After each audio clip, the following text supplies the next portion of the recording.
আমি যে কারণেই ভারতী পদ্মকে ভালো ব্লুমার বলি। কেন বলি? তো চলুন একবার দেখে আসি। দেখেছেন এই টিউবারে কিন্তু ভাসানো অবস্থায় ছিল এবং তাতে কিন্তু কলি চলে এসেছে এবং কলিটি বড় হচ্ছে। যদি আহ, এই ভাসানো অবস্থায় যদি কলি চলে আসে তাহলে লাগালে কি অবস্থা হতে পারে, অর্থাৎ কেমন ফুল ফুটতে পারে, কেমন ব্লুমার হতে পারে তা নিশ্চয়ই আপনারা অনুমান করতে পারছেন। আর হ্যাঁ, আমি এই কারণেই কিন্তু ভারতী পদ্মকে ভালো ব্লুমার বলি, অর্থাৎ হেভি ব্লুমার বলি।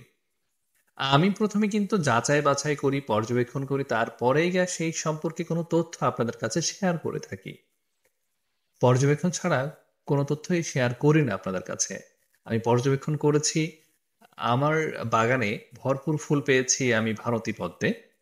আর সেই কারণেই বলে থাকি হেভি ব্লুমার। আপনারা যারা সংগ্রহ করতে চান তারা অবশ্যই সংগ্রহ করতে পারেন এই পদ্মকে।